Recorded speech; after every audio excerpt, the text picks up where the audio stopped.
Every late night conversation, through the speakers, through the rain. Ooh, New Orleans, don't sound the same. Gerard on the radio, whole city vibing slow. Late night lights in New Orleans glow. Everybody listen close. Gerard on the radio, truth in the speakers for sure. From the bayou streets to the corner store, whole city locked in. Yeah. You're now rocking with Gerard, the voice they couldn't silence. New Orleans, stand up.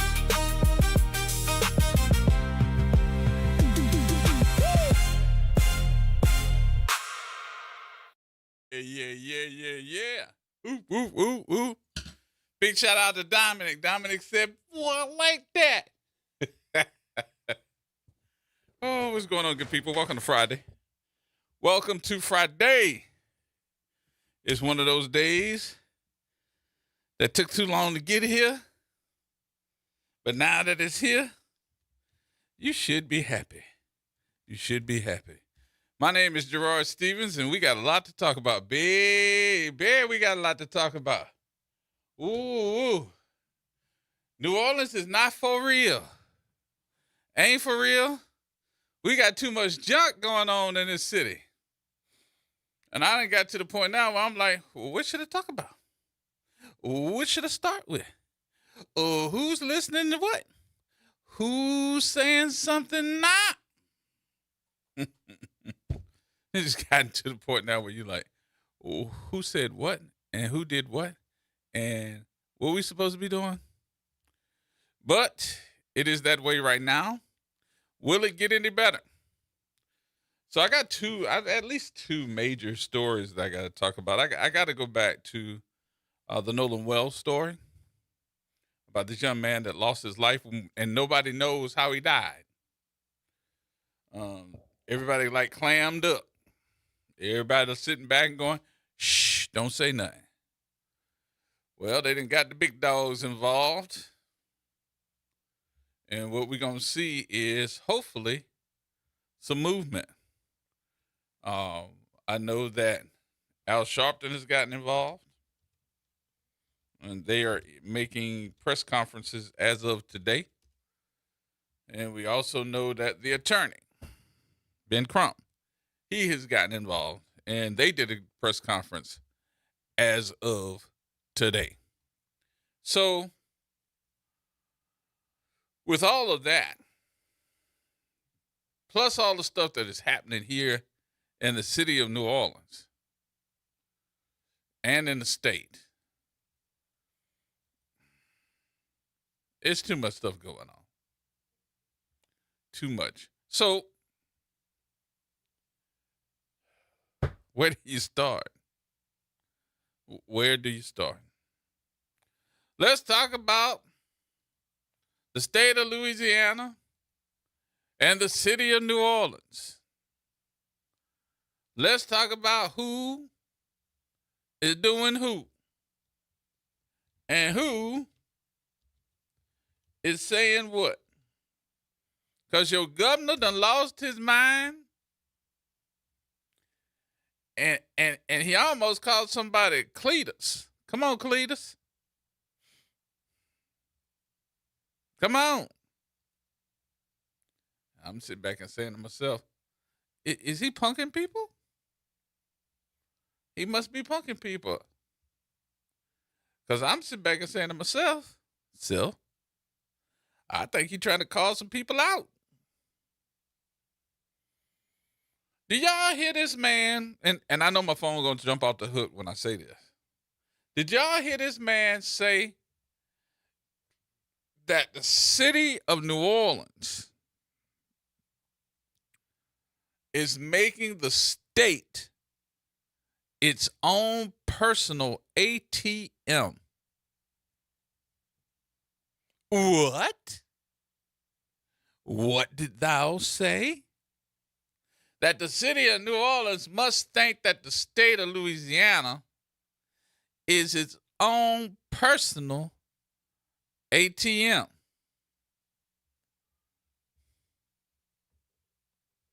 I'm sorry. The state of Louisiana is using New Orleans like it's its own personal ATM. Because we bring in more money in the state than anybody. Hell wrong with you. And I thought to myself,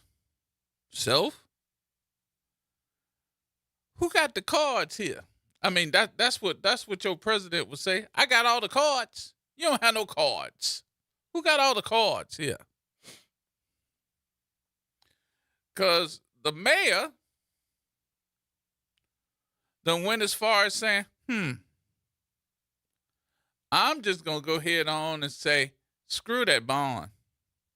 We're not going to go through and get the bond. I got another way to get the money. We're not even going to go with it. Then here comes the governor. See, that's what we're talking about right there. If you're so financially stable, well, why you coming to us if you had another way to do it? You didn't want the money through the bond commission. I just think that was a good way for him to try to punk her. But what was she supposed to do? What is she supposed to do?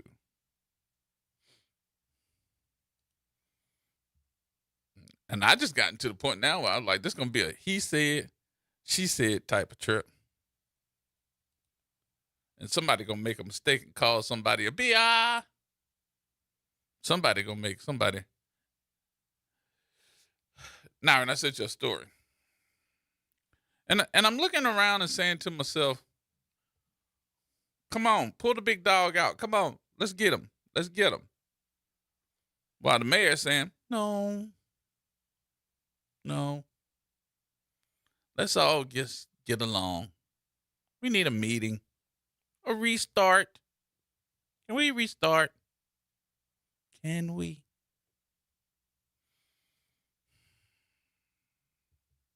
Can we just restart?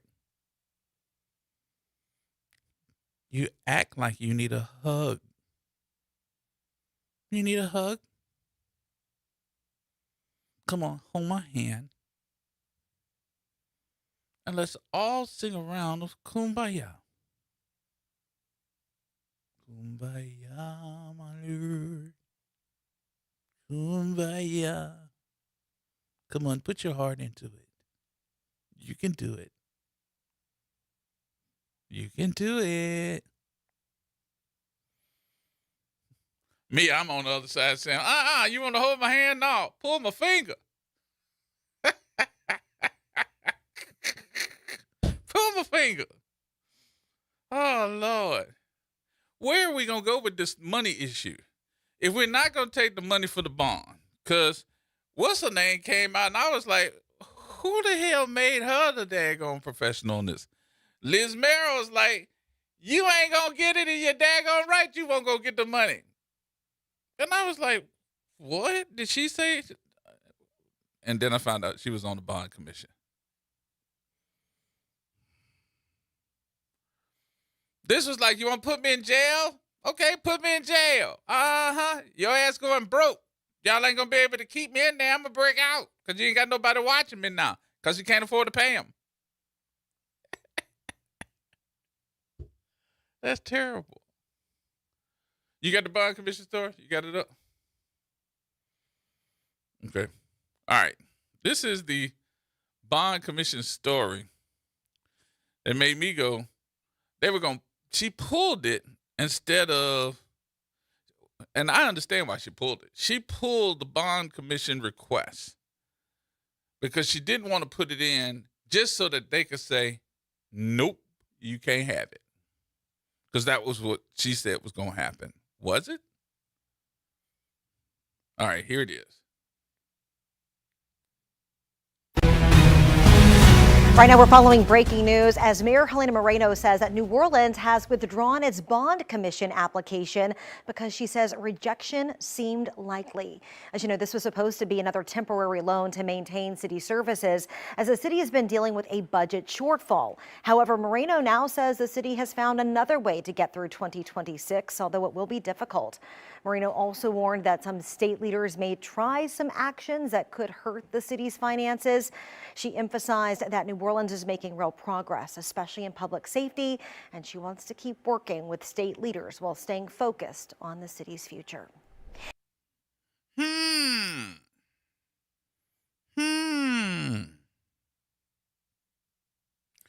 So I guess my question in this story, in that statement, y'all help me out with this statement.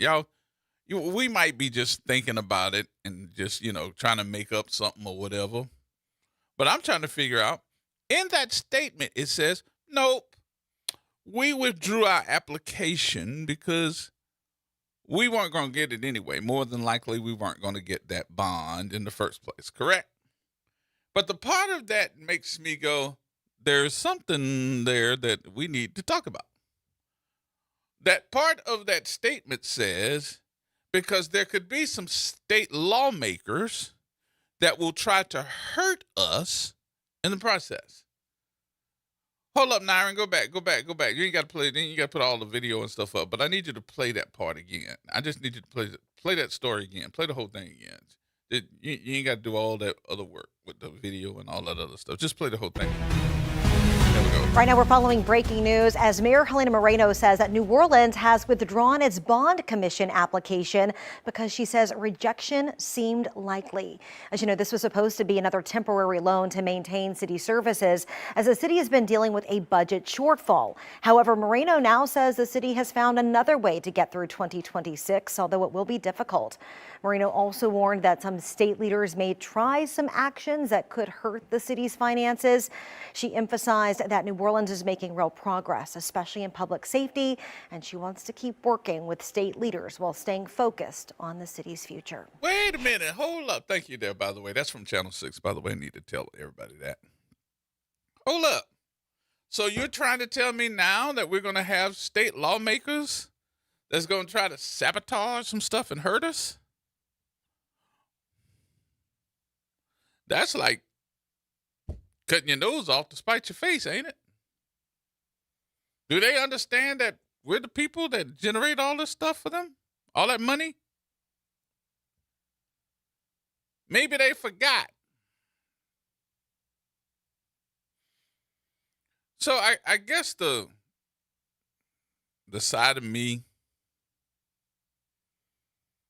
that made me say, how can we, I ain't gonna say me, how can we tell everybody, don't do business with the state then? If they trying to hurt us, you withdrew your application for the bond to come up with an alternative way of getting that money, which is over $100 million. And you're also saying in the same sentence that there will be some state lawmakers that would try to harm us. Is this because of the Liz Merrill issue?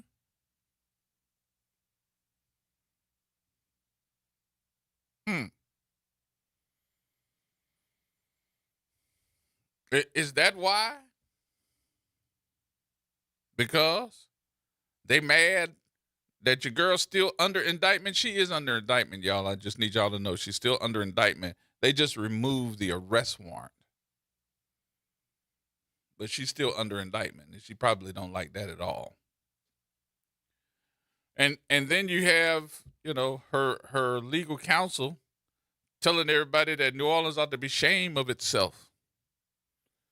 And you're trying to find out who is on the, whatchamacallit?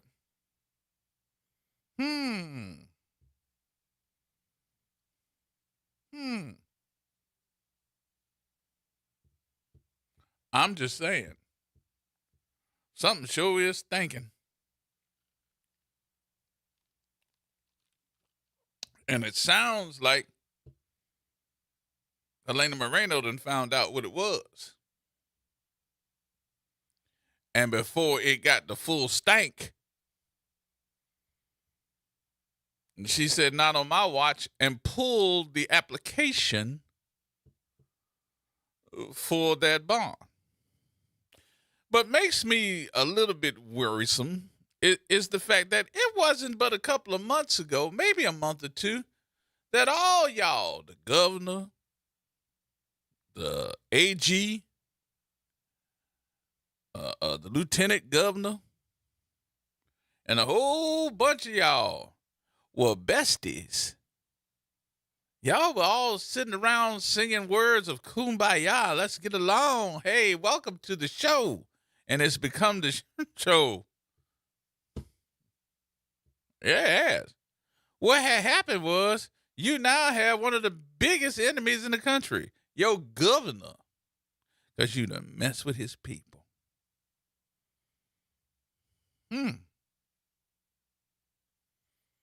But what I don't like in this, and I know some people don't like that I say that because I heard on it the other day, but I don't like the fact that you coming back and saying, can we hit a reset? What? Can we hit a reset? Can we redo this? Can we just all get along? Because it's apparent to me that they ain't playing with y'all no more. So they in it to win it and going to show you more than they can tell you that they going to get you. Hell, you thought hanging a banner on Gaia Hall was bad. This done beat it 4 or 5 times. This is badder than hearing Nungesser talk to Troy on the air the other day. They talking back and forth to each other. Y'all heard that the other day? That was terrible. That was terrible. Terrible that he would even take the time to deliver that type of message to a businessman as a state official. And what you don't want is having somebody like that got money that's going to be against you in that campaign. Especially with you getting ready to run for governor after Little Nut can't run no more. Little Nut might get impeached. Yeah, that's Little Nut. All right, y'all, we're going to take a break. Get away from Little Nut for a minute. More coming up. Everybody hold tight.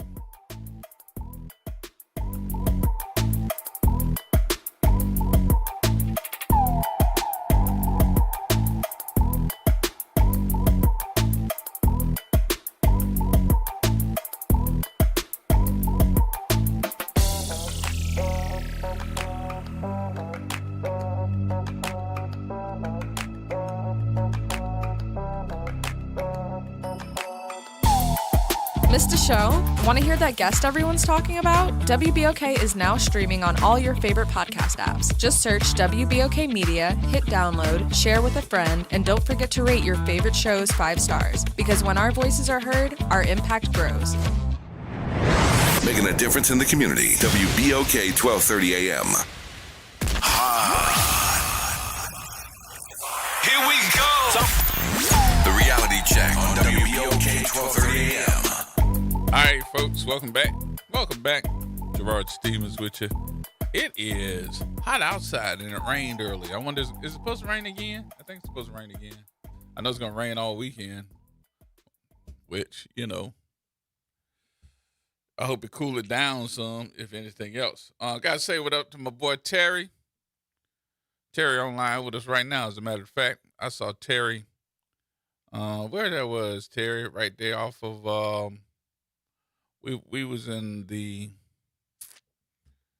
I'm trying to think what's the name of that, Discount? Was that the Discount gas station where we were? I think that's the Discount gas station over in, whatchamacallit. And I saw him, he said, man, I know that ain't Gerard Stevens over there. Called my whole name, the whole government name. I'm like, yep. So we sat down and talked for a few minutes. So good to see Terry. Thank you so much. I didn't do this. I got to say hey to Miss Deborah Jones. Hey, Miss Deborah. And I got to say this too. Tell Janine I said, hey. That was terrible. I saw Janine for the 4th of July. And I got to say hello to Miss Joan. I usually do this every year, and I don't think that I did it this year. So, Miss Joan, please forgive me. I just had too much other stuff going on at the same time. Miss Joan just celebrated her birthday a couple of weeks ago. And I didn't give her the pomp and circumstance that she deserves. Miss Joan been a listener of this program forever and a day. Miss Joan was listening to me when I wasn't even on BOK, listening to the Power Talk Network. Had her T-shirt and everything. Still does. Miss Joan is one of my favorites. And I neglected you. And I want to say I'm sorry. I didn't tell her happy birthday, give her the whole pomp. I did tell her happy birthday, but I had to do it up a whole lot. A whole lot. So, Miss Joan, my love, thank you for being, I don't even want to say you're a listener. You're my friend. Ain't too many people that you call your friend. But Miss Joan Million is my friend. That is my friend. So, happy birthday. You are one in a million, and I love you. Thank you so much. All right, Cedric. Say it. Hey there. Uh-oh. What's going Happy on? Friday to you, man. How you doing? I'm doing all right. You know what, Gerod? It seems like our political leaders, they'll be on attack against you and me, but they ain't got guts, heart, or nothing to stand up to the state. And it seems like to me, Madam Mayor, City Council, New Orleans delegation, even congressional leader, seem like there ought to be an advertising campaign to go out to the other 60-something parishes to say, hey, we need your help. And if you help us, it's helping you, because when people come to New Orleans, they're stopping at your restaurants, your gas stations. Mm-hmm. I mean, it's time to fight intelligently, because this dude is just like Trump. He's very personal. And no matter what you do, he ain't going to help you. So you do better standing on your own laurels and fighting back. In reference to the young man in Mississippi, did you hear what his parents said today? I got the whole press conference. So pretty much these people, again, were lying to us. Mm-hmm. Nevertheless, you got the whole press conference. Man, look here, it's on us. But leaders here in New Orleans, you all need to do media campaign to other parishes explaining why, if New Orleans goes, it's going to have a trickle-down effect to y'all. You have a good weekend, man. All right, you too, Cedric. I think there has to be an eventful and intentional, that's a good word to use, intentional conversation about how much money comes out of the state of Louisiana, comes from efforts, events, and things of that sort from New Orleans that generates tax money for other parishes. You understand what I'm saying? There should be an intentional ploy to show how much money comes from events from the city of New Orleans. And I think if you did that, a lot of folks would have a little bit different, because it's not portrayed that way at all. we portray it. We say it enough that, you know, our listeners know. But I can almost guarantee you that a lot of folks, even in the city of New Orleans, don't know that. They don't.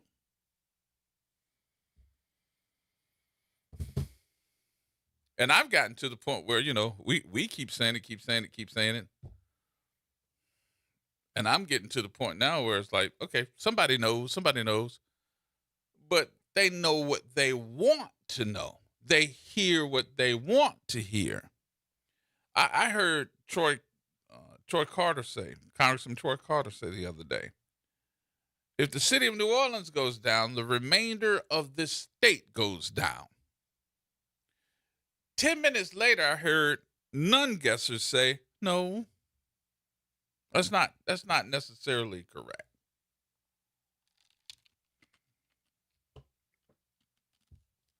And it made me ask the reason why do I think that he would even say that?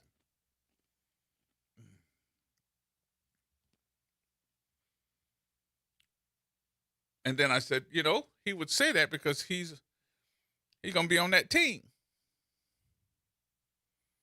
Non-guesser does have, I think, some political ambition to one day be the mayor, or I'm sorry, the governor of this state.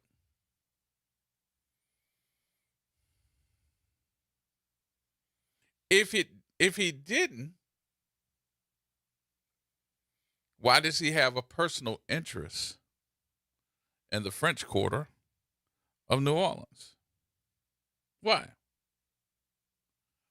Y'all got to think about something too. He stood 10 toes down with, come on, somebody tell me, who did he stand 10 toes down with? All right, let me give you a clue. Y'all remember when the banners went up on Gallia Hall when the mayor was then Cantrell, and she was like, ain't your time, take them banners down. Guess who put them on the state building? He stood 10 toes down with her.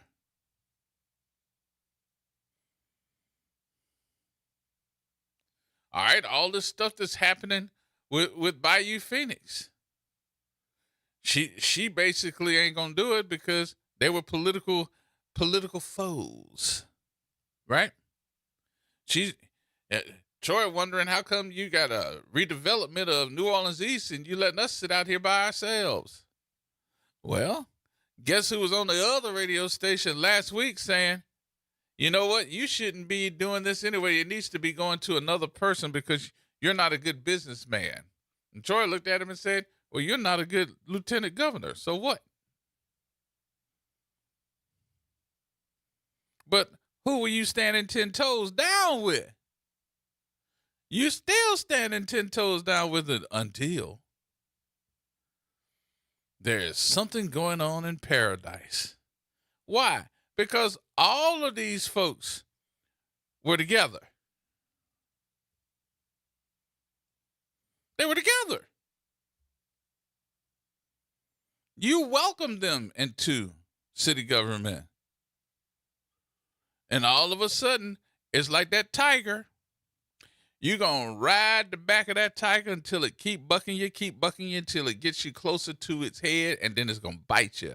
Well, it looks like somebody done let it buck them, and they got bit.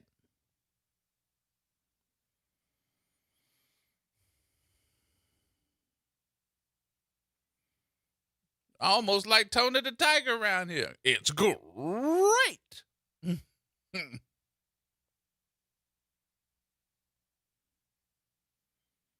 Now, there was another, Nyron, I sent you something else, too. I sent it to you text messages this time. I'm sorry, bro. Because evidently there's a new, what you call it, that she done made on Instagram. Try to keep everybody updated. right? But your governor, I think, is petty. He petty. Him done got real petty. He's so petty to the point that he done started writing articles on X saying, yo, you pulled your request for the bond, huh? Sounds like juvenile. You don't want that bond no more, huh?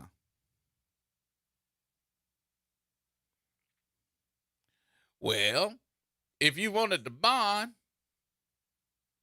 and you had another way to get the money in the first place, why'd you ask for the bond, huh? Sound like to me that New Orleans thinks that the state is its own little ATM machine. I'm like, what? What? How much money does the state of Louisiana? Let me see, can I get that? How much money does New Orleans generate for the state of Louisiana? And let's see what it says. Okay, here it is. Y'all ready for this? Sit on your hunches, because this is one you're going to go, what? The city of New Orleans generates $467 million in direct tax sales annually.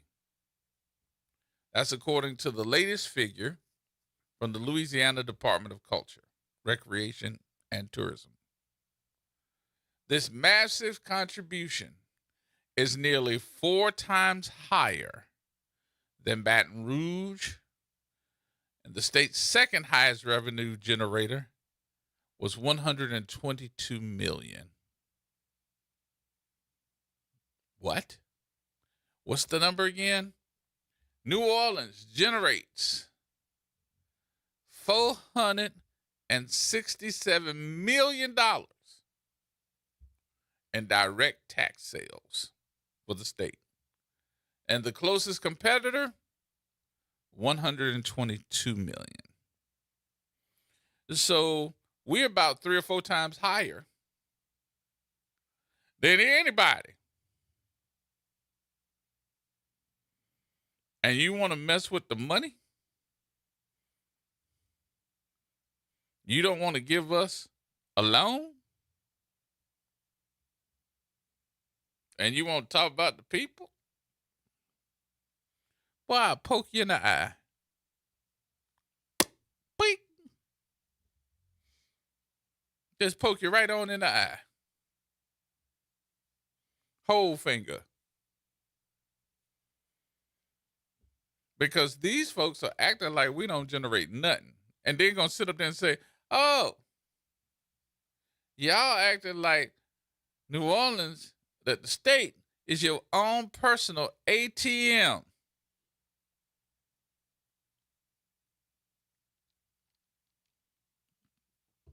Maybe somebody need to remind that to Lil Clancy. Because evidently he done forgot.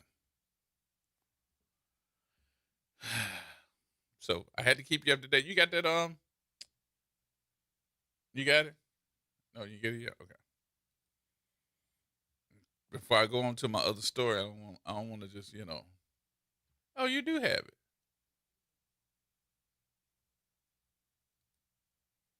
Okay. Whenever you're ready. Keep talking.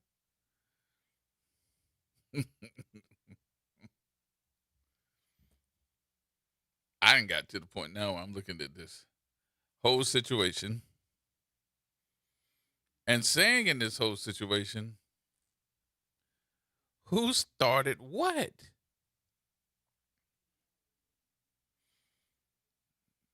Did we start this? Because you knew it was going to make him mad. Now you got something to hold on to you with. Because he coming back and saying now, y'all acting like we going to give you some money, da-da-da. You know you're not going to get that money. And then somebody came back and told Helena, I'm just going to go out here and say it. I'm going to go out here and say it because nobody else is saying it. Because she's saying that, we're going to pull our request, our application for this money because it's not going to get approved anyway, more than likely. I'm sorry. How you know that? How you know that? So what done happened? Let me tell y'all the tea. I'm making this up. This is nothing that I don't know. But it is something that I know. You don't pull the application because of the fact that I'm going to pull the application because it's not going to get approved anyway. You don't make statements like that as a public official unless you know, right? You don't make the statement like that when you need $100 million unless you know that it's not going to get approved, right? So somebody done come back and told Helena, they going to hold this over your head and deny that application just to show you who boss. You need to pull that application and let them know, we don't need you. We'll do it this way. And that's what she did. She pulled the application and she said, I trumped y'all. Dun-dun-dun-dun. And we're going to get the money some other way. Thank you very much, but no thank you. And because she did that, you pissed them off some more. Because look, Clandry didn't come back and say, if you had the money, you should have let us know that in the first place. That's when he came back with, y'all just act like the state is your own personal ATM. Wait a minute. Hold up there, partner. You trying to tell me that this little parish over here generate over $400 million for the state, direct money. The closest person or parish that could even daggone get in the numbers we generate more money 4 times higher than anybody, and they only get to $122 million.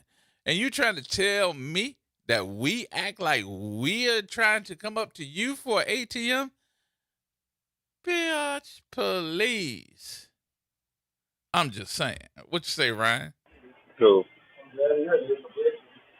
Hello. Yeah. Hey, what's up, man? What's happening?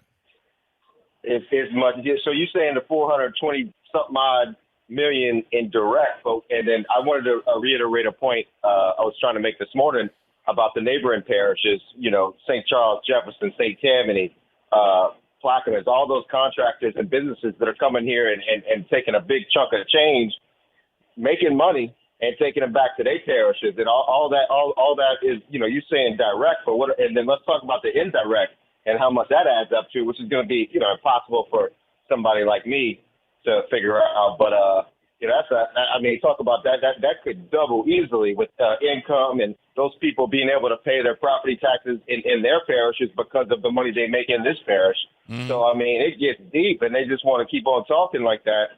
And exactly probably why they do want complete control over this parish is so that they can control every bit of it and not, you know. So anyway, I'm at work, but just wanted to bring that up because obviously it goes along with it. But I heard her bust back a little bit a little while ago. She's talking about she's willing to meet the governor on Bourbon Street so he can show her his favorite ATM. And then she did bust back on him. She's like, oh, and by the way, Mr. Governor, you realize when you go to an ATM, you're pulling out your own money. It's not somebody else's money you're pulling out of an ATM. Anyway, wanted to just say that because she busted back a little bit in a very polite way, of course. But anyway, I love you. Talk to you soon, sir. All right, bro. Yes, indeed. Yeah. All right. You got it now? Let's hear that. This is what Ryan was talking about.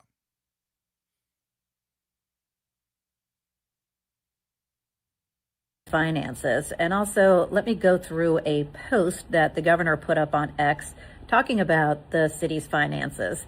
As you all know, the governor and I have been trading letters back and forth, talking about the city's budget and ways to get out of this fiscal crisis. And today he put this on X. He put, "Your letter confirms what has been the customary practice of the city to utilize the state as an ATM to balance the city's budget when more fiscally responsible means are available. I commend the city for now taking the more fiscally responsible approach. Please remember the state and its citizens are not an ATM on Bourbon Street." Not sure why the ATM has to be on Bourbon Street. I'll also just put a quick reminder out there that when you go to the ATM machine, you go there to take out your own money. You're not taking out somebody else's money. But I think the point that he's trying to make is that we had a request to go before Bond Commission next week, because that had always been the plan, to go before Bond Commission again to seek their procedural approval to get a third-party loan from a bank to get us through the rest of the year. This was not seeking any type of funding from the state or a loan from the state of Louisiana. It's just a procedural approval for us to get a loan from a bank. And everyone knew, because we said it last year at Bond Commission, that we would be back again this year. Listen up. Said you anticipate them to be back in the fall of could be late summer, early fall. Ultimately, I ended up pulling my application to go before Bond Commission next week because the friends I do have at the Capitol tipped me off to tell me that it was not going to be a good day for the city of New Orleans if we went to the Bond Commission meeting next week. So because of that, we're coming up with an alternative plan. It's not going to be easy, and it will be a bit painful. It will mean that we will go through mid-year budget adjustment cuts. We will have to continue to keep our employees on furlough, and we will also have to delay some projects as well. The governor wrote me a letter saying that the city of New Orleans is a major economic engine for the state of Louisiana, and that is 100% right. And so, Governor, let's find a way for New Orleans to be successful so that the state can be successful as well. As goes the city of New Orleans, so goes the state of Louisiana. Let's find that time to have our conversation. Happy to meet you anywhere, even on Bourbon Street, and you can show me your favorite ATM machine. All right, y'all, have a great day and a great week. Nah. Now, did you hear the part where she said it wasn't going to be a good day in Baton Rouge because somebody in Baton Rouge tipped her off? Told you so. Wondering why she was pulling that bond? Because that application for the bond? Because somebody tipped her off. Good. All right, we got to take a break. We'll take a break. We'll come back. More in just a minute, y'all. Everybody hold tight. Don't go nowhere. 504-582-9422. Ryan, I got some more numbers. I'll give you some more numbers here economically, what we're talking about. I'll give you some more in a minute. More coming up, y'all. Everybody hold tight.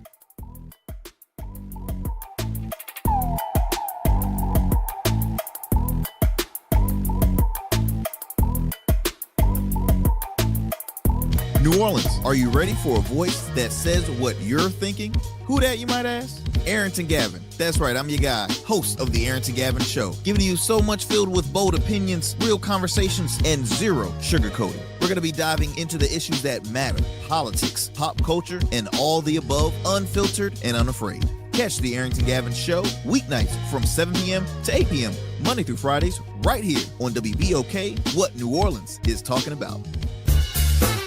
This is Andronica Morris, host of Put Housing First. Join us every Tuesday at 12 o'clock, where we will discuss how housing affects every aspect of our lives and what's necessary, what's needed to guarantee housing for all. Join us every Tuesday at 12 o'clock as we dig down deep onto the issues that affect all of us. This is The Law in Your Legacy. I'm attorney Pete Hamilton. I'm attorney Ryan Hamilton. When it comes to family planning, should you go with a will or a trust? A will is like leaving instructions to the court. It tells them who gets what, but your family still has to go through a succession, which can be costly and time-consuming. A trust, on the other hand, avoids court altogether. So when the time comes, everything transfers smoothly to your loved ones. It's a little more work up front, but way less hassle and expense later. Plan smart, save time, and take care of your family. This is not legal advice. That's just a tip brought to you by Liberty Bank and Trust. For more information, go to libertybank.net or contact us at 504-915-5016. This invitation goes out to all of us unworthy sinners who's been saved by the grace of God, where you and I are only made worthy by the blood of the Lamb and our Lord and Savior, Jesus Christ. We're FIJTC, Faithers in Jesus the Christ. My name is Mr. Rocky. You can tune in to WBOK, 12:30 a.m. Sunday mornings from 8:30 a.m. to 9 a.m. Hope to see you there. Get in on the conversation at 504-582-9422. Here we go. The reality check on WBOK 12:30 a.m. All right, folks, welcome back. Welcome back. Number 504-582-9422. What's going on, T-Bone? Hey, good evening to y'all. Brother Nyron, you get overtime today, huh, bro? Oh, he overtime? Well, he normally in the mornings. Now he's handling up on your show. He must be drinking like 2-3 cups of coffee all day and a couple of Red Bulls Bulls or something. and a couple of Red Bulls. Yes, indeed. Oh man, no, don't mess with them Red Bulls. That ain't good for your heart, bro. No. Real talk. You also heard it there in that snippet. The whole thing is really sad, really. And here's why I say it's sad. At the end of the day, they actually need each other to work through this for the sake of the state and the sake of this city.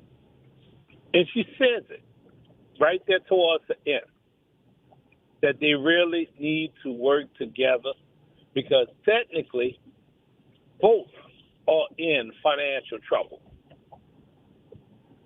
Let me say that again.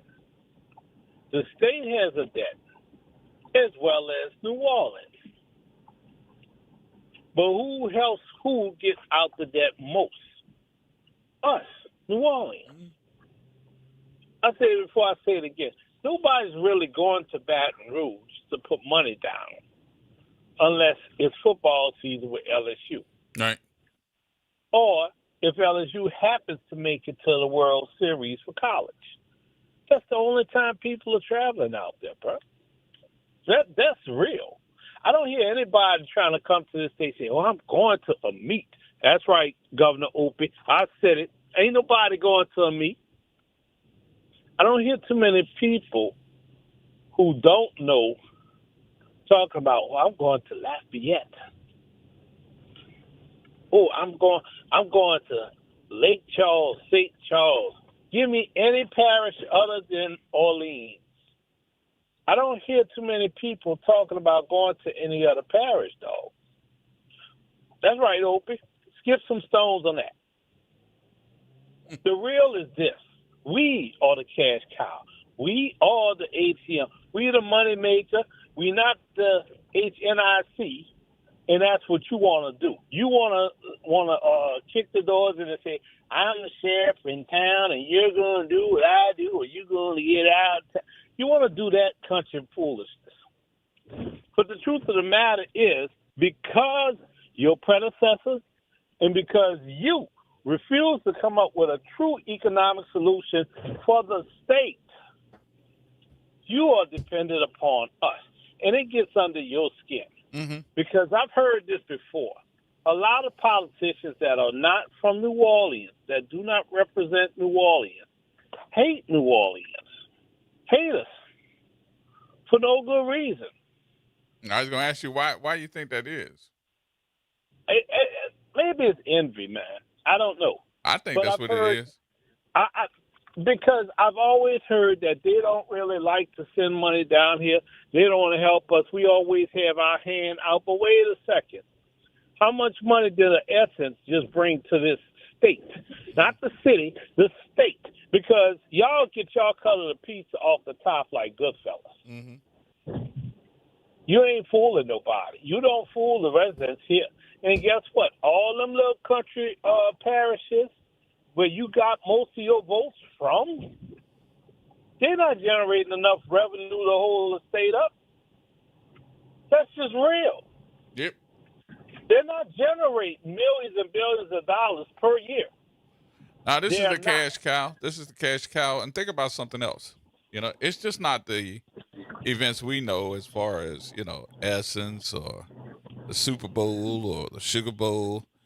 We got something in the city of New Orleans every month.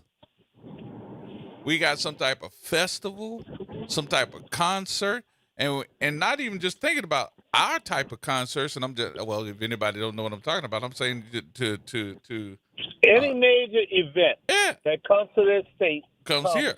Here, Yep. they don't go anywhere else. Nope. They don't go nowhere else. If the Final Four decides to drop a tournament right now, where are they coming? And They just come think to about New the number of Orleans. people that come here that live in the state that still come here. If the Sugar Bowl is going to be right around the corner, I mean, come on. We halfway through summer already. Yep. What's coming next?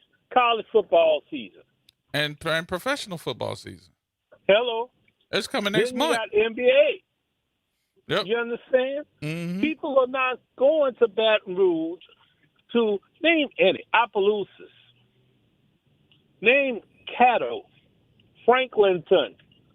All these country places, we didn't have these country bumpkin governors who hate on New Orleans and really just try to blacklist us all kinds of ways. They take the green, but they blacklist us to death, man. And that's historically been the case. You name just about any governor that you look at in our history, that's what they've done. And that's why we stay bass ackways down here. Yep. So look, a lot of people complain that I don't ask a question. I just say stuff. So I'm going to ask this question. If you could find this for us and inform us, sir, how much money, or better yet, give me the top 5 parishes that generate money for this great state. Well, with the information that I got, it just gave me the next parish that generates money for the state. And how much? It was 122 million compared to the 467 million in direct spending in New Orleans. So New Orleans tops any parish at least 3 or 4 times. Thank you. And what was the other parish, by the way? Jefferson Parish. Mm-hmm. Okay, so you still in New Orleans. Yeah, well, you got to remember how many people that left New Orleans and just went next door. So, hey, right. But you're not hearing it from the places that voted him in office. I don't want to tell nobody. That's not part of my daggone. That's not part of my ability to show everybody that New Orleans needs to stay. But here's the truth of the matter. Here's the ugly part. And yeah, I signed off on the recall. I'm gonna say it. Here's the ugly part. If they proceed with the recall procedure, those states still get a chance to, those parishes still get a chance to down the recall vote. Well, it's still up. As a matter of fact, I got a little video that little audio that I'm gonna play from Marion Gaboin that she's already doing, but I'm gonna play hers. I mean, she got some real bad news this week with that lady shooting folks on IT and all that other stuff, but it's still up and running. But I think in New Orleans that this is the main reason why you should find a place to go and sign that recall. Like what's going on right now. But the procedure is that once the recall petition is submitted, another special election takes place in order to finalize that, correct? Well, once the recall takes place, if she has the numbers, you turn in the recall forms to the Secretary of State. Secretary of State goes through and counts them. And if the number matches what she has and the voters match what she says are on the voter rolls, she then says, okay, we can now have a recall election. So there will be a recall election that they have to name. He will more than likely be on that ballot. But people will say yes or no to whoever they want, and somebody else can run. But that recall election will have to be certified first. to say that it is legitimate. And that's the thing. That's why he's still acting the way that he is. Yeah. He's not being held to any real circumstances for doing what he's doing. And that's Trump, too. That's why Trump is trying to rig the election nationwide. Because if the voters come out in the midterms and flip the script on him, he loses all the control he's got. Well, now they didn't come up with something else new with the recall, and that is for folks that don't want to go and stand in line. They've got a new procedure, and the new procedure is you can mail in your recall signature. Oh, no, you didn't say mail in. Yes, you don't sir. think he's going to rail against that, don't you? Well, that process, I'm going to play it in just a minute. I got to do my break, though, but I'm going to play it in just a minute. He's going to do another Trumpism on that, too, bro. We're going to see. It's interesting. All right, All T. right, y'all. Have a good weekend, brother. Stay up. Peace. All right. More coming up, y'all. We got to take a break here and play some news for you. And we'll come back with that conversation about can you mail in your recall information? You can. We'll tell you how you do it in just a minute. Everybody hold tight.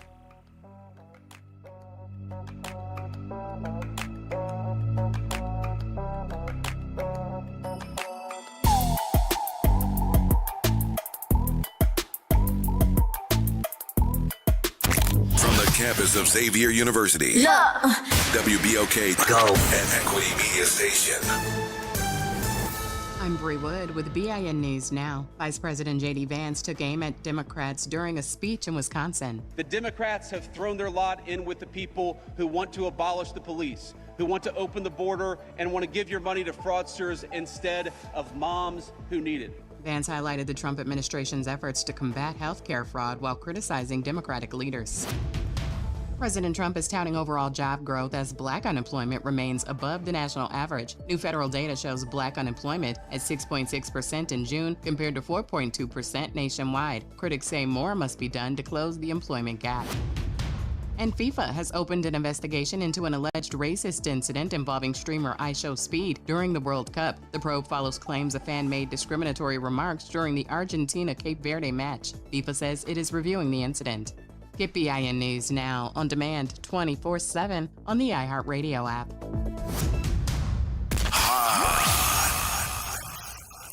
Here we go. The reality check on WBOK 1230 AM. All right, hey, folks. You all right, bro? I ain't seen you move that fast in a while, boy. Yes, indeed. What's going on, good people? Welcome to the show. It is the second hour of the reality check. My name is Gerard Stevens. My cohort is sick, y'all. She's sick. What you doing over there? That was you. She's sick. She's not doing well. So we're hoping that she gets better. She does sound better than she did, but she got a little ways to go. Miss Cheryl? Hello? Hello? Can you hear me good? Mm-hmm. Well, I've been listening. I decided to turn my radio on. My niece and them was here, so I had to turn it. I hadn't had it on today. So when you going to come see us at the Carrollton Highland Grove Senior Citizen Center and let them know what's going on in the city of New Orleans? Because I'm like, I didn't have a radio, so now I got a radio, so now I got you on my phone now, so I'll be turning you on my phone. So I'm just listening, tell everybody Miss Cheryl is back. She ain't went nowhere. She's still in the city of New Orleans. I'm on Fauché Street. You know where Lewis Bus Services is on Fauché? No, but that's okay. we got Lewis buses right in the neighborhood, man. I mean, they doing good. They be leaving like crazy. I mean, them people be using that bus service, the black-owned bus line, man. I mean, seriously. Yeah. You got Lewis they black-owned. Okay. You know. Yeah, right in the hood. Okay. A corner off of Leander, that's, coming down Fauché. So you can't miss it. And then you go a little bit further, you got Carrollton Highland Grove Senior Citizen Center. Come and hang out with us. All right. Love you, bro. Thank you for listening to me. Bye, Miss Cheryl. Ciao, ciao.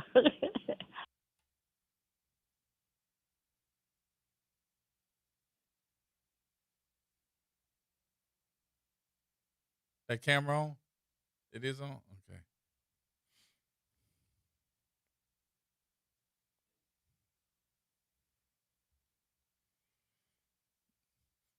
I ain't gonna say nothing.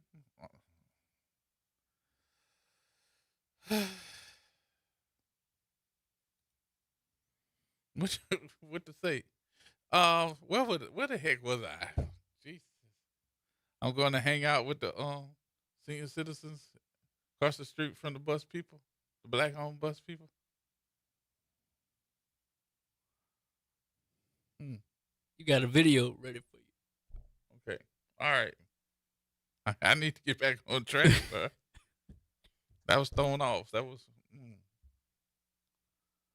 All right. So, for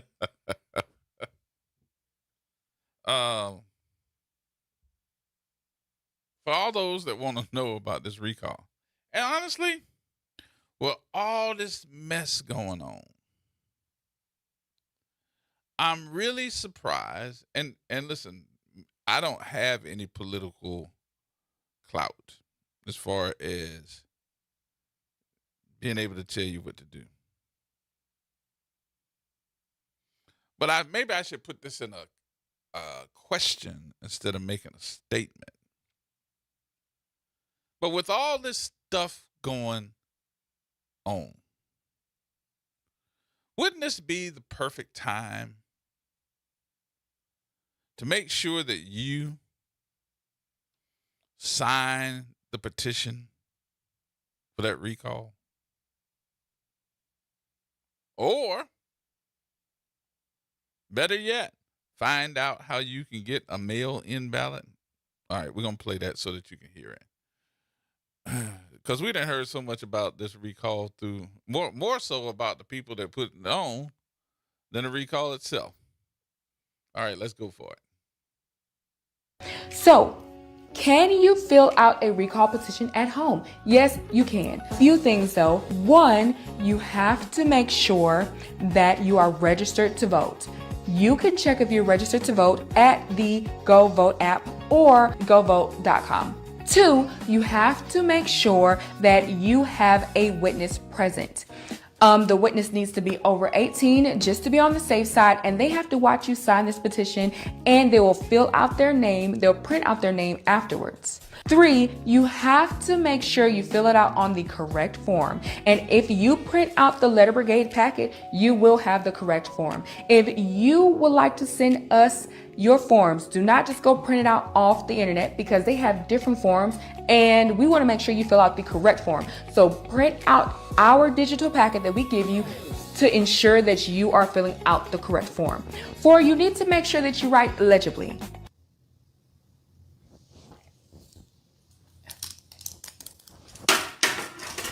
Legibly. Okay, so take your time, right? I want us to go back to grade school where we had to connect the dots when we were writing each letter. And I want you to write it just like that.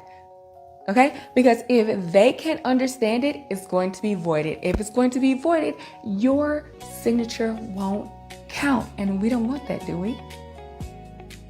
Exactly. So make sure you write very legibly. And 5, make sure you mail it right back to the Louisiana Deserves Better headquarters, 2320 Drusilla Lane, Suite F, Baton Rouge, Louisiana, 70809. And that's it. So exciting. We have 2 ways you can be able to get the digital packet, and that is free, sent straight to your email. Or you can be able to get a physical packet, and that is $5. And the $5 covers the printed copy, the materials, and shipping, because you're going to get a letter that's already stamped that you can be able to just put your forms right in and send it right back to us. It's just that simple. Easy peasy lemon squeezy. You don't have to come to a signing station. You can do it right at your house. So let's get to it. Happy letter brigading. Bye. All right, there you have it. Will that help? Will that help, folks?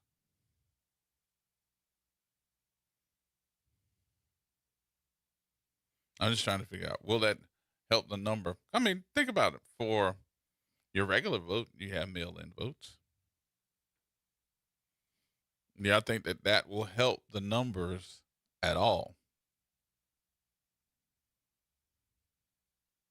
Hmm.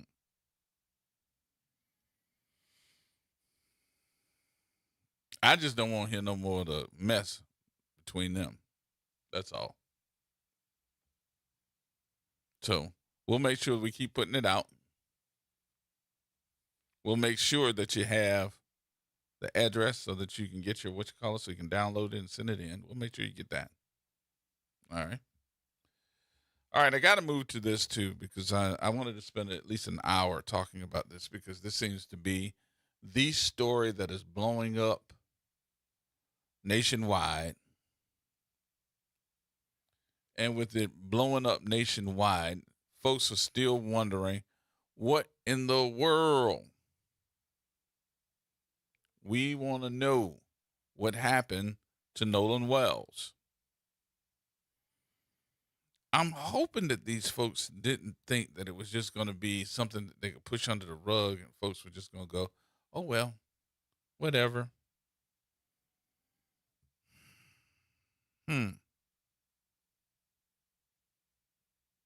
If we don't ask the questions and demand for there to be some accountability,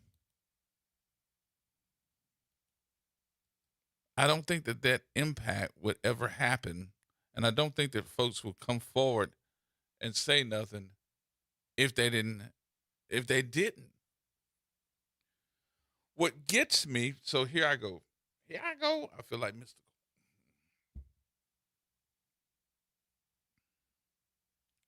What gets me is when a certain group of folks start asking questions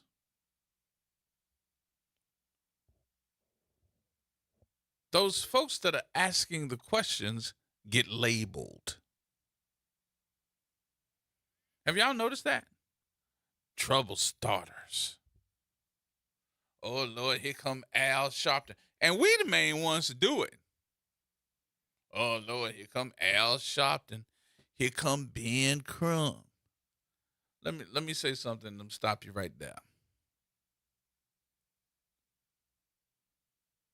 Y'all better thank God there is an Al Sharpton, there is a Ben Crump, because they got a microphone and a television camera wherever they go. We wouldn't see it. We wouldn't hear about it. We'd be sitting there dormant and saying, did you hear about the young boy that got killed? No. But when Al Sharpton and Ben Crump show up, they get the camera and the microphone. That's the biggest part of making sure that everybody knows what's going on.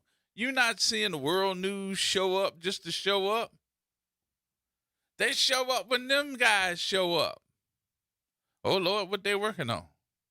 Yeah, you getting ready to find out because the world news is going to cover our press conference.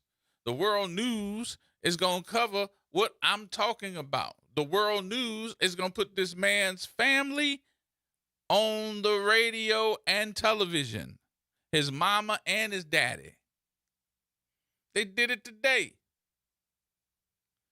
So when we start criticizing, oh, they ain't doing nothing but trying to make some money. What?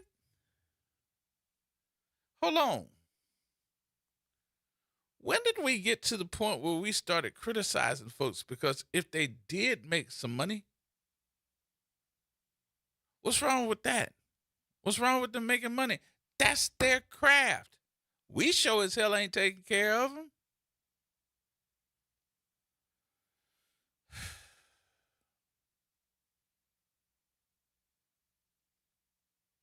We some po mouths sometime, boy.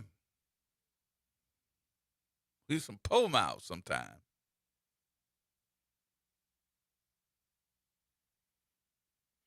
And let me tell you about somebody else with this.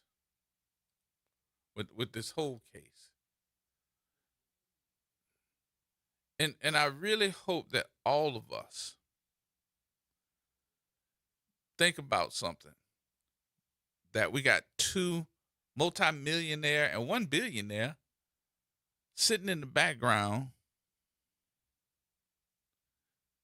And it's putting their money where the mouth is. And I ain't saying nothing. Tyler Perry put some of his money up. And Colin Kaepernick paid for the autopsy. Okay? They ain't looking for nobody to get on television, radio. They ain't saying that. They put their money up. They put their money where their mouth is to find out what happened to this young man. And they trying to find out if I got the money and I can do it, I'll do it too. Hey, Ron. What's going on, G, man? You the man. Trying to be. You know, first shouts out to the Fatherhood Roundtable as well as the Hill P. Newton Gun Club. I'm trying to see where to start because that was a heavy piece what you had just dropped. Well, I'll just start from the beginning when you say like when some of these people about like as far as the pole mouthing and stuff like that. As you know, and some of the other people that's in the community,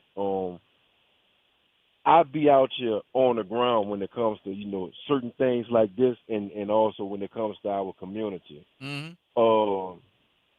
The reason why there is this pole mouthing thing going on is because, you know, some of these people that do have these platforms and it's 50% good that they do have the platform, and it's also 50% bad when they take and come with their platform and they use their platform to be disingenuous with the people.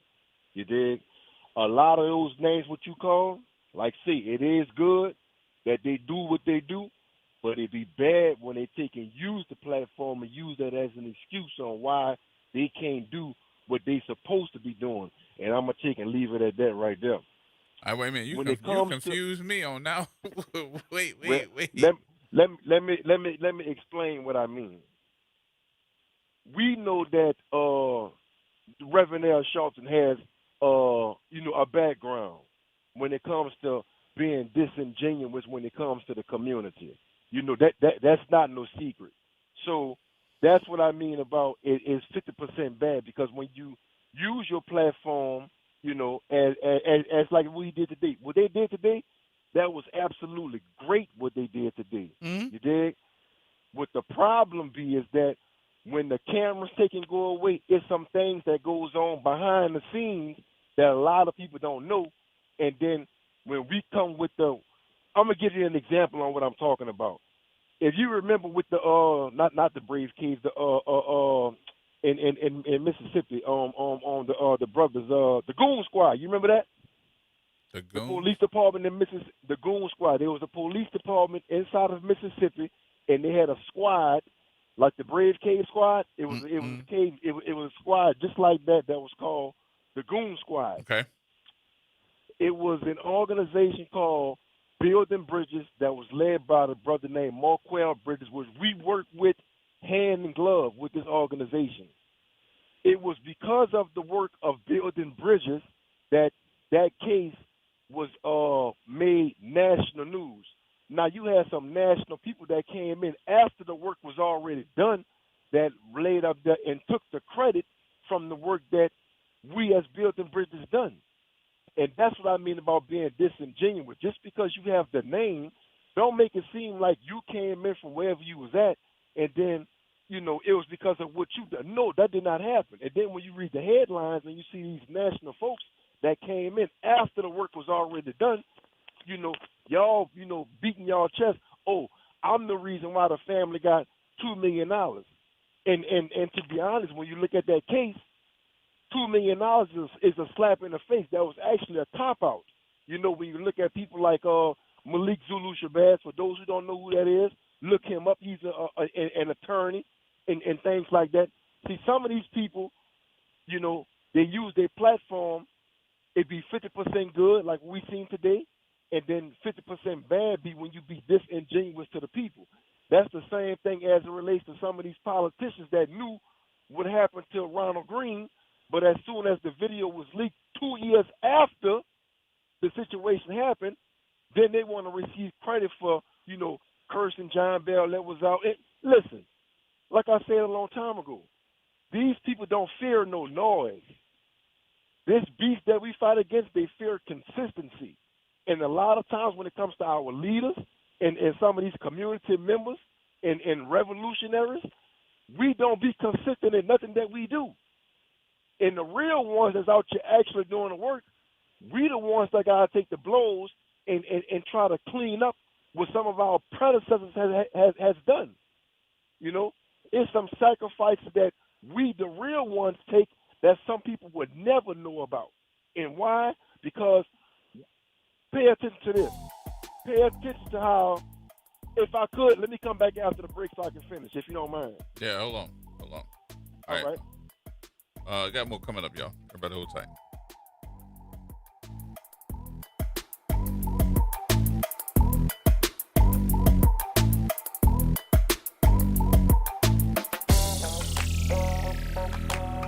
It's Off the Top with Norman Robinson on WBOK 1230 AM. As America celebrates our 250th birthday, I continue to reflect not only on where we are, but how we got here. Like millions of Americans, I am deeply proud of this nation. Make no mistake about it, I am proud to be an African American, and I am equally proud to be an American. And those two identities are not in conflict. They strengthen one another. Yet I worry that the story being told about our nation's founding has become too narrow, a move by some to erase or whitewash our history. It sometimes suggests that the birth of American freedom belonged to only one people, one culture, or one experience. History tells us something far richer and far more diverse. From the earliest days of the struggle for independence, African Americans, indigenous people, and immigrants stood beside the colonists in the fight for liberty. Some fought as free men, others fought while still enslaved, believing that the ideals proclaimed in 1776 would one day include all of us. Historian Henry Louis Gates Jr. has documented the indispensable role of people of African descent played in the Revolutionary era. Retired Lieutenant General Russell Honoré has likewise reminded audiences that the Continental Army drew strength from people of many backgrounds.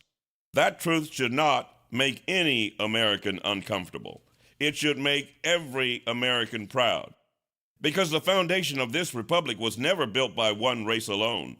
It was built by people of different colors, cultures, languages, and faiths who shared a common belief that freedom was worth fighting for. America's strength has never come from uniformity. It has come from people of different races, cultures, and faiths choosing to build one nation together. That is our history, that is our promise, and that is the America worth celebrating. This is Norman Robinson, Off the Top. Hey everybody, it's Graylin Bryant Banks and Kimber White Dupree from the front porch. Some convos are too good to miss. Now you can pull up a chair to the front porch anytime. Just search WBOK Media and subscribe to the Front Porch Podcast. Download, share, and hit us with a 5-star rating because New Orleans culture deserves to be heard loud and clear. Did you hear the news? Dr. Clark's 101 The Living Classroom has a new time. Catch us now every Wednesday at noon. Same program, same great conversations. Just a new time. So catch Dr. Clark's 101 The Living Classroom this Wednesday and every Wednesday only on WBOK. What New Orleans is talking about. Making a difference in the community. WBOK 1230 AM. Here we go. The reality check on WBOK 1230 AM. All right, folks, right back at you. Hey, Ron, you still with me? I'm still here, my brother. Okay, go ahead. Finish up. So all I'm saying is this here, man. I know firsthand when it comes to Al Sharpton and Ben Crump, you dig? I have heard the videos the audio recordings with them on the phone telling certain impacted families, and impacted families is the people that have been affected by police brutality and other types of injustices. I have heard them personally that have told people, listen, I just need y'all just to do what I tell y'all to do, just so you can get the settlement. You dig? Yeah. So justice don't be on their mind. All they worrying about is the payoff. I'm not worrying about your family member. No, that is disingenuous. You dig? Because if that's what we out here doing, just running around, just trying to get a settlement and a payout, that is not justice. That's the reason why we're trying to fight against qualified immunity, because I can kill somebody in Louisiana and then go and get a job in Chicago and do the same thing. That's the same thing what happened to the sister inside of Chicago. I can't call her name because my mind all over the place right now. So all I'm saying is this: some of these people with these platforms, like say, we thank God that they're able to use their platform for the greater good for the community. But a problem coming that is that they take and use their platform as a crutch and like say, you be more of with the settlement instead of actual justice, because the settlement and justice is two different things. We just had Mama on WBOK a couple of weeks ago, and look at all the people who conspired against her. And some people look like me and you. Some people that call this radio show act like they have our best interests, and knowing they be disingenuous to the people. So all I'm saying is this year, us as black folks, even when it comes to this case right here, we got to stop putting ourselves in situations where we get harmed or allow ourselves to be harmed and then expect, for the community to come back and make things right. Because us as a community, number one, we already broken and damaged commodities already. We have this facade to where I want my child, or I want to be the first black this and the first black that. And then as soon as you get messed over as expected, then you want other people to come in and then save you. Stop putting yourself in situations where you need to be saved, if that makes sense. All right. Cool, Aaron. All right, my brother. All right. Yeah, you're right. Peace. Galloway. What's going on, brother Gerard? What's going on with you, brother? Oh, man. It's nice and hot here in Miami, too, man. So I feel the heat that y'all seen down in Louisiana. So. Yes. Where you at? Where you in at? Miami. And where? Miami. Oh, yeah. You out there. You definitely in the heat. Yeah, it's tropical. Very tropical. Yes, indeed. But, you hit on something today, Gerard. But, when you was talking about the state of Orleans versus, the city of Orleans versus the state, Gerard, I'm going to say this, and it's probably an unpopular opinion. I think both of them are full of bull. After going to that debacle of the state redistricting and the courts and all that stuff, I would not be surprised if Liz and Helena are working out a deal behind back doors. Mm-hmm. A picture, yes, I said, a picture of them is floating around the internet. This picture is a couple of months old, of them basically holding hands. Well, that's what she's asking for now, to hold hands. She want to work it out. Yes. So they making a deal, making a mockery and a fool out of us. She's saying one thing, she's saying another thing, and behind closed doors, they drinking mimosas and laughing at us. We gonna do it our way. They done probably told Helena, your goal is to finish the black people off in New Orleans. And to you black people that don't want to believe it, right now, you know what the wage gap is for black medium household income? 40 grand. Mm-hmm. You know what it is for white? 90 grand. So you tell me what Helena's done so much for the black people, since black people voted her and she's all this and that. They'll wake up. You know what else? And when Landon talk about Louisiana being 18th for New Orleans, you know what Louisiana GPD is? 43rd. Mm-hmm. Startup activity, 44th. Percentage of jobs in high-tech industries, 49th. 51st in medium household income, and $55,000 in the state of Louisiana. Mm-hmm. 33rd in unemployment, 34th in government surplus deficit per capita, 20 in change in non-farm payrolls. So what that doggone ATM machine do you have, Jeff Landry? You're a bottom feeder. The state's a bottom feeder. Louisiana, you know you need New Orleans. So don't play. So that's why I say it's a game to all of them. They playing in our faces and making us thinking that, yeah, Helena fighting. She ain't fighting for nothing. She fighting for people that look like her, not like me and you. But in anyway, I digress on it. And if y'all think I'm lying, you can check out those numbers.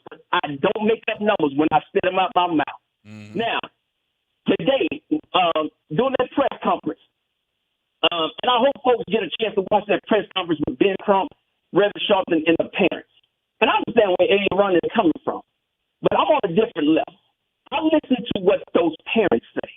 I told you before, the parents or the victim's families are the one that's actually going to take you over.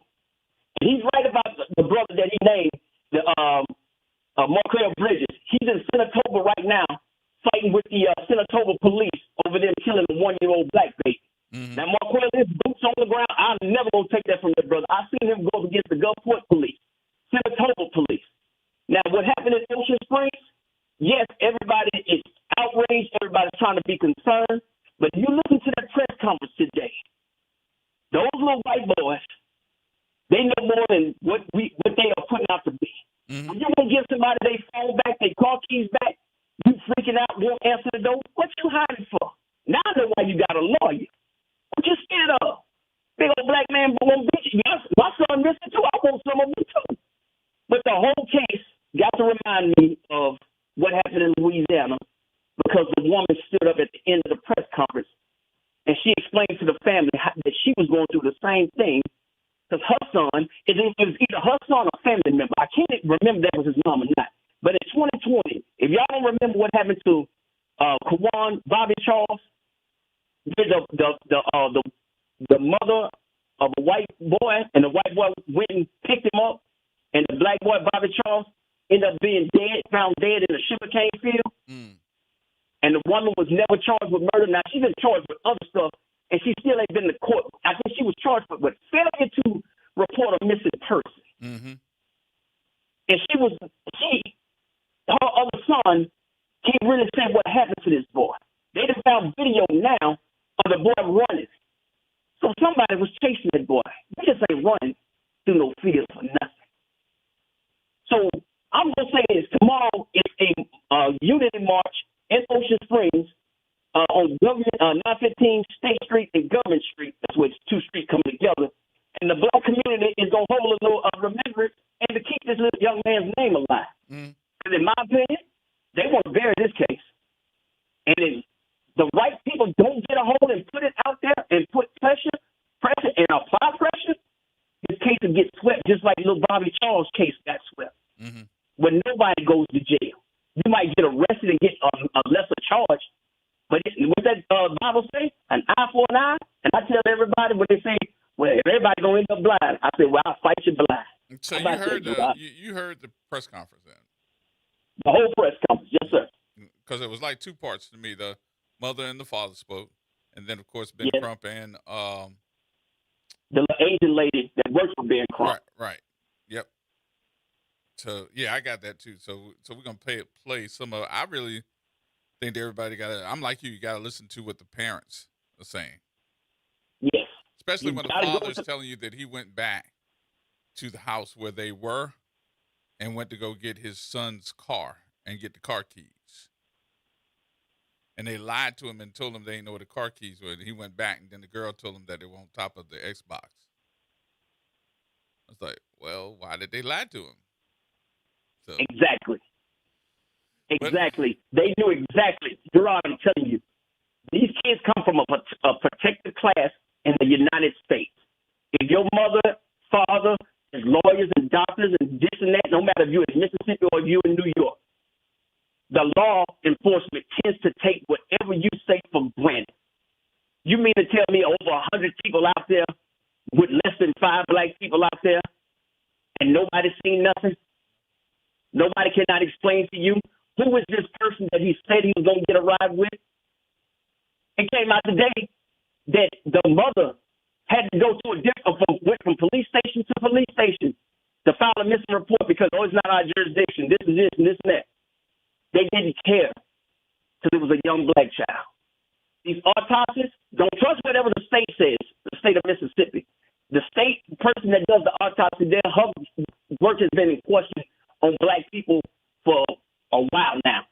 It's been people going up in there with bumps and bruises and visible damage, and she will label their death as undetermined.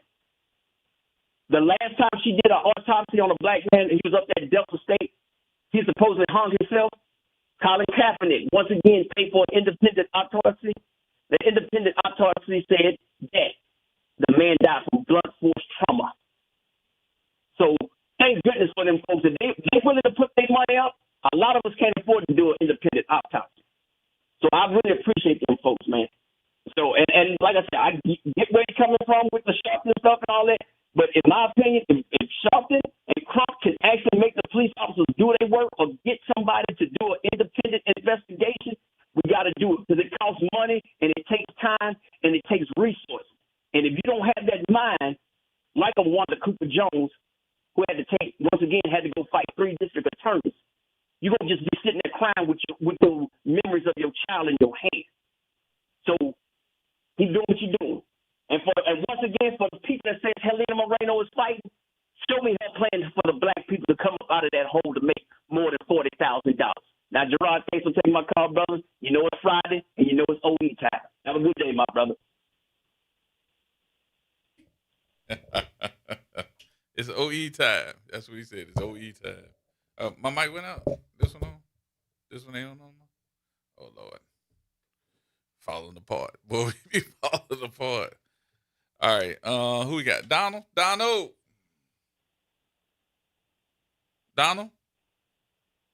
We missed him? No, you can come back. You got that other thing I sent you about the mother press conference? So we got the press conference. His mother is pleading for answers. And it's more so her and the father telling the story.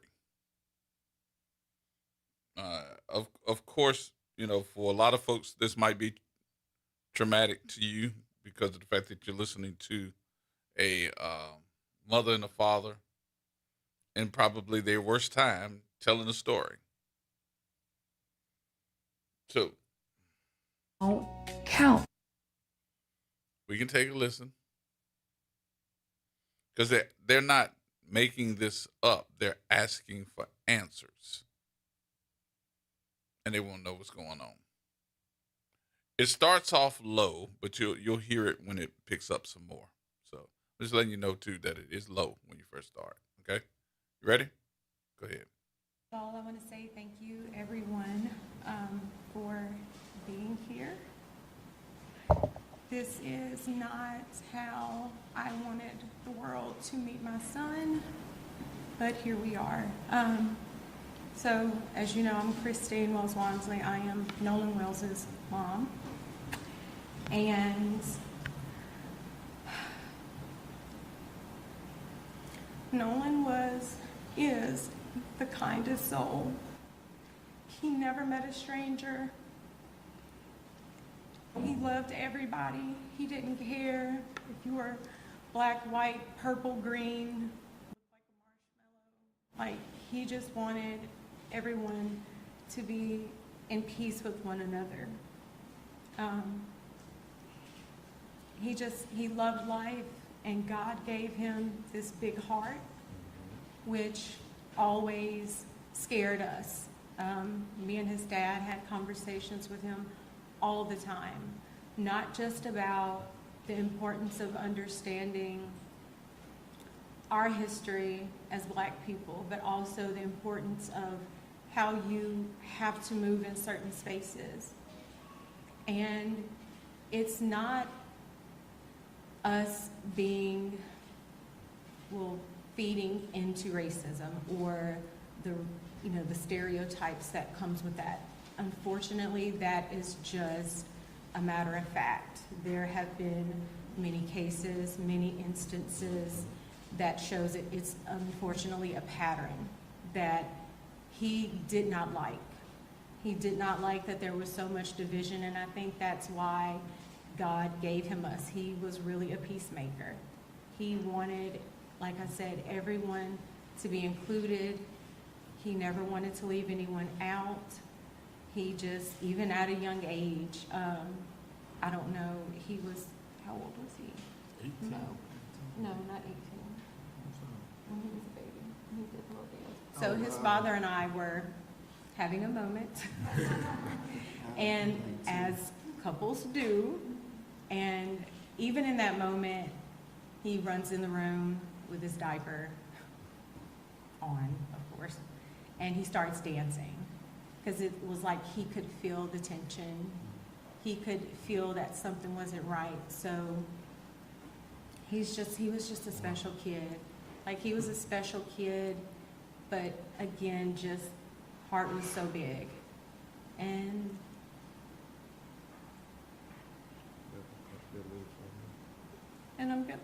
we're gonna miss him dearly.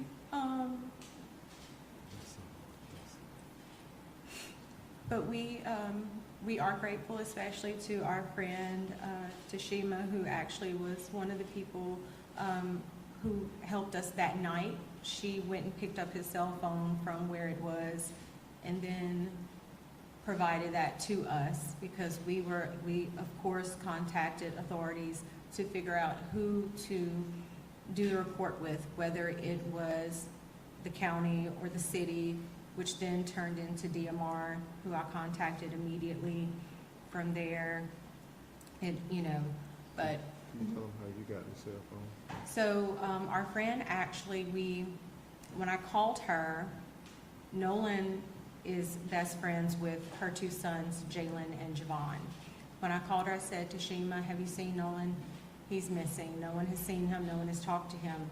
The boys were actually with her sons. So they opened up their Snapchat, because a lot of the kids do have their locations where they're tracking one another. So one of the boys says, well, it's showing that, I can't exactly remember what his location was showing, but my Life 360 location was showing something completely different. It was actually showing that his phone was like he was on land. And so we ended up, she received the phone from that parent, and then we met up where his car was, which was at a separate location. There were issues obtaining the key, but even so, there's just a lot of... Tell them about what happened with the key. So I'm gonna let my husband tell you about that, because he actually went up to the door to get the key, because at that point, I was just not in my right mind. This has just been an awful situation, just terrible. Elmore Wansley, the father. Okay, so the situation with the key. When we got to the house, a few of his friends, they were already there, and they were at the door in the house, asking questions. So when I walked up, they were getting, things were getting kind of intense. So I turned to them and told them, I need you guys to calm down. I don't do this to me right now. I need them to kind of trust me so they can give me something. So I was able to calm them down. So the guy, he's in one of the pictures, he came out of the room, half asleep or whatever, where I think Jack's or whatever. And I said, look, I'm Nolan's father. I'm here to get his keys so I can get his car. I said, he's like... His car was in the yard. His car was parked in the yard. So he was like, I don't know, man. Nolan's like my brother. I said, well, if Nolan was like your brother, would you please go in your room and see if you can find my son's keys so I can take his car home? He walks off, 2 or 3 minutes, come back. I can't find the keys. I said, okay. So at that point, I get the boys and I move them out the house, because I didn't want them to go into the house and start tearing up these people's houses, because there'd never be a hole in the situation. So we walk outside by the car. One of the guys that was in the house with us, he was on the phone with a girl, and the girl told him that Nolan's keys were on top of this Jack's guy's Xbox in the house, because apparently she was there with him earlier. So he goes back up to the door by himself, and 5 minutes later, the keys come out. So now I feel like you done lied to me. So now I'm really in distress with you. But as far as their night goes, if I knew anyone who had a boat, I would have went out that night looking for my son. We tried, but I don't have friends with boats. But if I knew someone with one, I would have went out that night. And it so happened that his coach saw all the stuff on Facebook that next morning and called and contacted me like 5 in the morning, asked me, did we want to go out? And I told him yes. So within an hour, he was at the dock. We met him, and we went out. We docked the boat, got out the boat, walked on the island, walked a pretty nice stretch, came back, got back on the boat, went around the island, looked, came back around, and where we went to, that's where apparently they say that his body floated up. I don't know a lot about water currents over there, but I would think that we would have saw his body. Mm-hmm. And on the trip there was a family that stayed the night on the island, like actually tented out on the island. So if he was left, he would have saw that family on the island, and it was 2 of the boats docked, so he would have had help. So I don't know. I don't know. I think we stayed there for like an hour and a half. That's when Jackson County and the Sheriff Department showed up, and they were going to do their rounds. And I had a classmate of mine, him and his 2 boys, they came out and they searched, and then they got back in touch with me and said the Coast Guard had finally showed up in airplanes. So What is so critical, what Elmore is saying, is they went out on Sunday, and the tide, if it brought his body up, he went missing on July 4th, as they say. His body should have been there on July 5th. Why would it not appear to July 6th? And that's one of those things that's just not adding up. And the fact that if he stayed behind on the island, there were boats there, there were people, somebody had to see something. That's why it's not adding up. And that's what they're saying. It's just not adding up. yes. And if he was there 2 days, somebody on the island would be able to verify that. 2 days, and nobody's come forward and say, no, he was with us, or no, we saw him. It just does not make sense. Make it make sense. Just one last thing. We want her to talk about the cell phone deleted messages. I'm sorry. I thought my voice was loud enough. One last thing. We want to have Christine talk about the cell phone from her perspective before they tell you who Nolan was, and then we'll take your questions. So when we made it home, my sister and I actually went through Nolan's cell phone, particularly Snapchat, because that is so popular with the children. And when we opened it up, there was nothing. There were no saved pictures. There were no snaps from that day. And we did open it before the 24-hour expiration. So we found that very concerning, only because anyone who's ever been around Nolan will tell you at social gatherings, he's taking videos, he's taking pictures, he's even come up to me when I'm getting ready to go to bed, hey Ma, come on, take a picture of me. You know, like that was Nolan. So that's why we feel that things may have been deleted, was because of the fact that there was nothing in either one of his accounts. But I do want to say this. I would hope that any parent who, God forbid, would be in our situation, I would hope that you would do the same thing. I would hope that you would ask for any help, receive any help to get answers, because at the end of the day, that's all we want. We just want to know. We just want to know what happened and why our baby didn't come home. Like that's our biggest thing.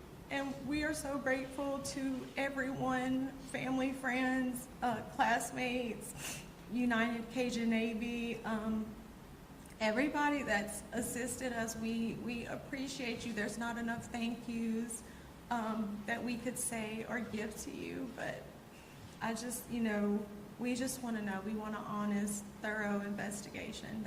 That's all we're asking for. Do you want to say about who Nolan was, and then we'll talk about that? Nolan is a person with a big heart. He's loved by not just his family, but the community. He's a born people person. He really developed a bond with his baby brother because both of them play the same position. So he was really understanding the business side of the sport, which is football, and understand that it's not just a game you playing. So the stuff that I was telling him, it was kind of starting to sink into him, and he was really getting more in depth into it. And I could see as he did that, his baby brother really started getting more into it as well, as far as being more focused, because he saw, well, if my big brother is about to go do this great thing, then I want to do this great thing, but I want to do it better. That's why that's what made them so like vinegar and oil. It was like they was always at each other, but they were the same. When I look at my youngest, I'll say Nolan, or when I look at Nolan, I'll say my youngest name. So they would train together. I would always say, hey, you did some push-ups, you the one ran some routes. And they know when I say that, next day they're out there running routes. Even my other son, he'll go out there. He doesn't play that position, but he will go out there and work and exercise and work out because they were understanding what I was talking about. They were growing. They were becoming men. So this was his time. He would always talk to me. I would always give him my advice about stuff. I always try to tell him what to look for. And as I always tell him, I say, son, I'm giving you this advice and I'm telling you this stuff, but you're going to have to experience this. But when you experience it, it won't be foreign to you. You'll have some kind of idea of how to navigate through it. And I think me and his mother, I think we did a great job with that. That's why it's so hard for me to believe that he would choose to stay on the island. It just wasn't in his character. It wasn't his character. So Nolan is the funniest kid in our family. Speaking of the time she was talking about, we were having a kind of heated moment, and I don't know if you guys remember the little dance called Stanky Leg. I think my son created that because we were sitting in that closet looking and just like talking. He literally came to the closet door and peeked around and stood in front of him and just started doing this little crazy dance. And I was like, we just bust out whatever we was arguing about, we stopped laughing. Then we called him to us and we just hugged and laughed and played. But then maybe 6 months later, the song did a hit. But we always said he created the Stanky Leg dance. But that's my greatest memory of my son. What are you telling your other children about this?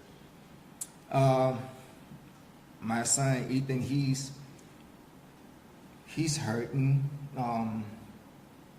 These are the younger ones. He's like, Dad, I don't know what I'm doing, and I'm like, son, you gotta keep going, because he would want you to be better.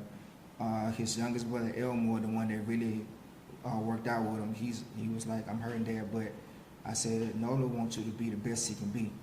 He would want you to outdo him, and whenever you feel like you're in a bind or having some kind of problem, call on your brother, talk to your brother. My twins, the loss of a younger sibling is hurting them. They have to figure out how to navigate through life without them. And my daughter Carly, with her being away, it's really hard for her because she's not around family now. So she's out on her own, doing life what life does. But she's doing it on her own, so she has to do this by herself. We're here by phone, but we're not there in person. So she really has to draw on the people that surround her when she's not home. So all together, my family, this is going to be our new norm. He was the jester in my court, and yeah, he will be missed greatly, not by us, but by the whole community. All right, y'all. We got to take a break. We'll take a break here. We'll come back, wrap up the show. We just wanted you to hear the whole press conference. Trust me, that is not the whole press conference. We couldn't play the whole press conference. The whole press conference over an hour. We'll come back. We'll have some last comments, and we'll wrap it up for the day and get you ready for the weekend, y'all. More coming up.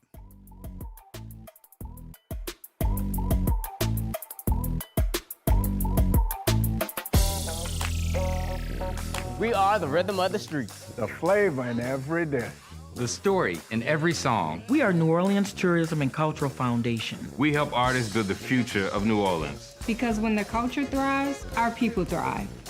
Every note, every brushstroke, every dish is a door opening new possibilities for those who carry our traditions forward. And when we open that door, the whole city moves forward. For New Orleans Tourism and Cultural Foundation, culture is our open door. Ladies and gentlemen, boys and girls, welcome to another open enrollment update. Who do I have on the line today? Hi, you're speaking with Vanessa Scott of BSG of Louisiana. Can you tell us a little bit about what is open enrollment? The open enrollment period is for Medicare members that want to change from one plan to another. Why is open enrollment so important? Because a lot of people missed out on the annual enrollment period. So they need to have a one-on-one review. And if you have questions or concerns about your Medicare plans, what should you do? You just pick up the phone, call 504-621-3687. We even come out to your house. Zero cost to them. Get with BSG of Louisiana for your Medicare review. For church groups, senior communities, or disability organizations, call 504-621-3687.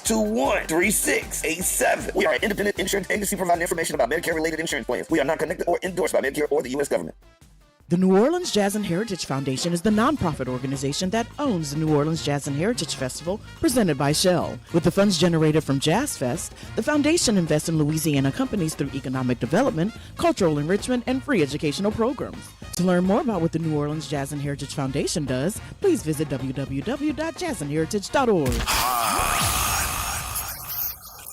Here we go. The reality check on WBOK 1230 AM.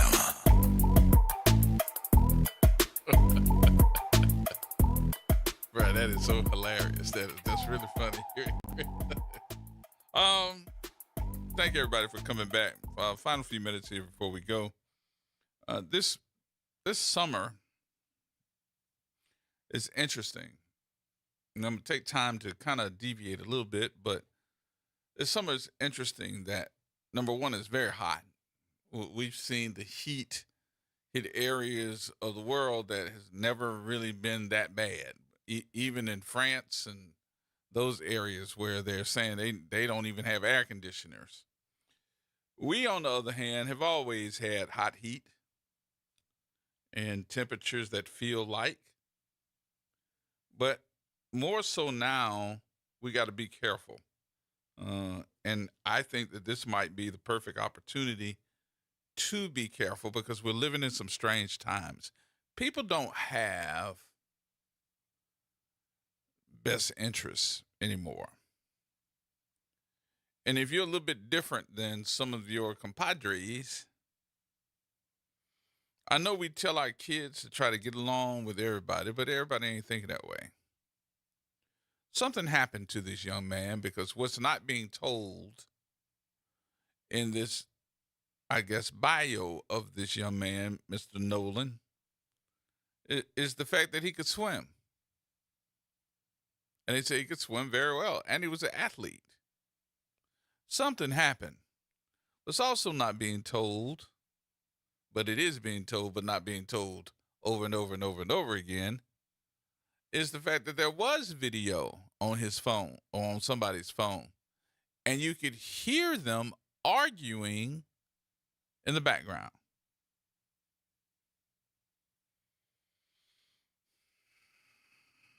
Do we find out what happened? Somebody gonna crack. Somebody gonna crack, they're going to tell somebody, and somebody going to come in and tell them. The problem that I have with this is it's the adults that's holding the information close to their chest so they don't want the consequences to happen to their children. That just lets me know that that's a part of racism, that you would let your kids do something bad to this young man